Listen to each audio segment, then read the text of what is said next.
Episode 24 की शुरुआत वहीं से होती है जहां से हमारा पिछला एपिसोड खत्म हुआ था। तो पिछले एपिसोड में हमने देखा था कि काई हॉक का मेन लीडर सुसिन और उसके दोनों लोंडो को प्रमोट कर देता है। इसके बाद एक महीने बाद का सीन दिखाया जाता है जहां कुछ लोग मार्केट में घूम रहे होते हैं। फिर एक आदमी किसी को देखकर कहता है, अरे ये तो मेरा भाई टकला सैंग है। तब वह टकला उससे कहता है, अरे भाई तू तो पिछले महीने के मुकाबले ज्यादा स्ट्रॉन्ग लग रहा है। फिर वह दूसरा आदमी बोलता है, अरे भाई क्यों बकचोदी कर रहा है मेरे साथ? मुझे पता है जब से मार्शल हॉल खुला है तब से आधे से ज्यादा टाइम तो तू वहीं रहता है। भाइयों आगे से हम इस टकले को जय बोलेंगे और इस चोटी वाले भाई साहब को वीरू, क्योंकि आगे ये दोनों मिलकर कुछ ना कुछ कांड करने वाले हैं। इसके बाद जय हंसते हुए कहता है, अरे भाई वीरू, ये पहली बार हुआ है कि हमारे जैसे ऑर्डिनरी लोगों को इंटरनल एनर्जी कल्टीवेट करने का चांस मिला है। कोई फुद्दू आदमी ही होगा जो इस चांस को इग्नोर करेगा। तब वीरू बोलता है, भाई तू ही है जो ऐसा सोच रहा है। फिर वह जय बोलता है, अच्छा ये बता भाई, तूने सुना है हमारे मेजर लीडर लियू के बेटे को यमन के द्वारा कैप्चर कर लिया गया है क्योंकि उसने ओल्ड मास्टर सुन के बेटे को ऑफेंड कर दिया था। भाइयों यहाँ यमन का मतलब पुलिस फोर्स से है। तब वह वीरू कहता है, अरे भाई ये बात मैंने पहले ही सुन रखी है, पर शायद तुझे ये पता नहीं होगा कि हमारे मेजर लीडर लियू ने अपना पूरा जोर लगा लिया अपने बेटे को छुड़ाने के लिए। फिर भी वह उसे छुड़ा नहीं पाया, पर आखिर में हमारे होल मास्टर सुसिन ने इस मैटर को आसानी से सेटल कर दिया। फिर वह जय हंसते हुए कहता है, अरे भाई सच में हमारे होल मास्टर सुसिन ने इतनी सी छोटी सी उम्र में इतनी बड़ी बड़ी उपलब्धियां प्राप्त कर ली है और अब तो उनकी रेपुटेशन भी दिन ब दिन स्काई हॉक फैक्शन में बढ़ती ही जा रही है। फिर वह वीरू कहता है, अबे साले बस कर, तुझे पता होना चाहिए पब्लिक में ये बातें ज्यादा तेज नहीं बोलनी चाहिए। अगर कोई बुरा मान गया तो साले तुझे लेने के देने पड़ जाएंगे। तब वह जय अपना मुंह फाड़ते हुए कहता है, अरे भाई झोपड़ी के, पहले तू मेरी मुंह की तरफ देख। क्या तुझे लगता है कि मेरे लिए चुप होना इतना आसान है? इसके बाद सीन सुसिन पर जाती है जहाँ वो अपने सिस्टम के द्वारा अपनी लो ग्रेड स्पिन को मिडिल ग्रेड स्पिन में एक्सचेंज करवा लेता है और उसके बाद वह मिडिल ग्रेड स्पिन का यूज कर लेता है जिसमें उसे वू डेंग सेक्ट की लो ग्रेड की कल्टीवेशन टेक्निक मिलती है और दूसरी स्पिन में उसे पहले जो मिडिल ग्रेड की स्पिरिट नरिशमेंट पिल मिली थी वही उसे दोबारा मिल जाती है। फिर वह सोचता है, अरे ये तो मुझे पहले भी मिली थी, चलो बढ़िया है, अब मैं इसका लंबे समय तक यूज कर सकता हूँ। और इसके बाद तीसरी स्पिन में उसे किसी मैजिकल किंग की ड्रैगोनिक एलिफेंट स्किल मिलती है। इतनी बढ़िया बढ़िया चीज मिलने के बाद वह सुसिन सोचता है, अरे भाई आज तो मौज ही होगी, पहली बार मुझे 4 स्टार की ड्रैगोनिक एलिफेंट स्किल मिली है और इस मार्शल स्किल से मैं अपनी स्ट्रेंथ को बहुत ज्यादा बढ़ा सकता हूँ और जब मैं हाईएस्ट रियलम में कल्टीवेट करूंगा तब इस ड्रैगन एलिफेंट स्किल का मैं आसानी से यूटिलाइज कर पाऊंगा और तो और आफ्टरग्लो टेक्निक के साथ मिलकर इसकी पावर और भी ज्यादा बढ़ जाएगी। फिर वह सिस्टम से कहता है, अरे चचा, मुझे तो पता ही नहीं था कि तेरे जैसे बेकार सिस्टम के पास भी इतने बढ़िया प्राइजेस हो सकते हैं। तब वह सिस्टम उससे कहता है, अरे भाई इतनी जल्दी खुश होने की कोई जरूरत नहीं, हो सकता है अगली बार तेरा लक काम ही ना करे। इसके बाद वह नौकर सुसिन का रूम नॉक करते हुए कहता है, बॉस हमारे फैक्शन मास्टर ने सभी को मेन हॉल में इकट्ठा होने के लिए बोला है। तब सुसिन कहता है, ठीक है छोटे,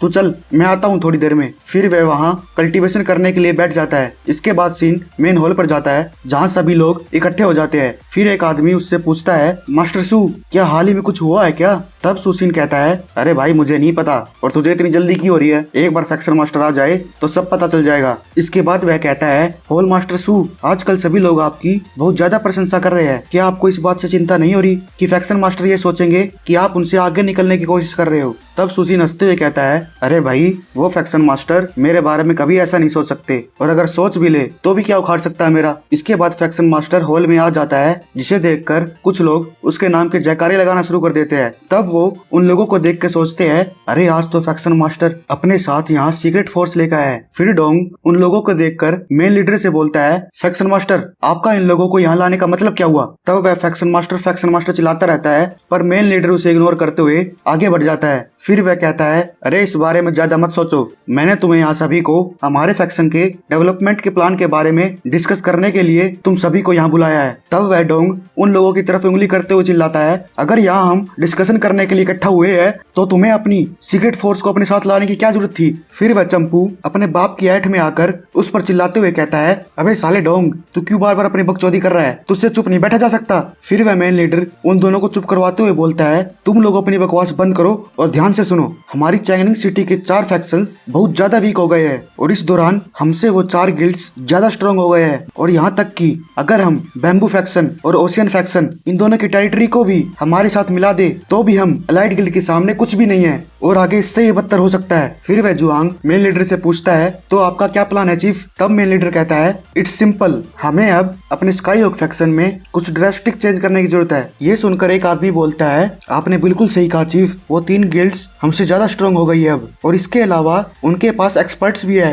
जो हर ट्रिकी सिचुएशन को आसानी से डील कर लेते हैं। फिर वह दूसरा आदमी बोलता है क्या कुछ बदलाव करने से हमारी करंट सिचुएशन इतनी आसानी से इम्प्रूव हो जाएगी। फिर वह जुआंग मेन लीडर से पूछता है फैक्शन मास्टर आखिर आप किस तरह के बदलाव के बारे में सोच रहे हो। तब मेन लीडर कहता है आज के बाद इस फैक्शन की सभी अथॉरिटीज को फ्रीज किया जाता है और सभी होल मास्टर अपने लोगों को केवल सुपरवाइजिंग करने के लिए रिस्पॉन्सिबल होंगे। ये सुनकर सभी होल मास्टर शॉक हो जाते हैं। तब मेन लीडर फिर से बोलता है इसके अलावा सभी मेजर लीडर्स और उसके सबऑर्डिनेट्स सभी के सभी अपने फैक्शन में वापस जा सकते हैं क्योंकि उन्हें अब से फ्यूचर में कोई मंथली सैलरी नहीं मिलेगी। ये सुनकर लोगों का मुंह खुला का खुला रह जाता है। तब सुसिन ये सोचते हुए हंसता है ये साला मेन लीडर उन सभी लोगों को अपने लिए रखना चाहता है। फिर एक आदमी कहता है फैक्शन मास्टर आप हमारे साथ ऐसा नहीं कर सकते, आपने हम सभी को प्रॉमिस किया था। इसके बाद सभी लोग एक एक करके बोलने लग जाते हैं ये सही कह रहा है फैक्शन मास्टर, हम सभी ने उन टेरिटरीज को जीतने के लिए अपनी लाइफ जोखिम में डाली है तो आप उन्हें इस तरह से वापस नहीं ले जा सकते।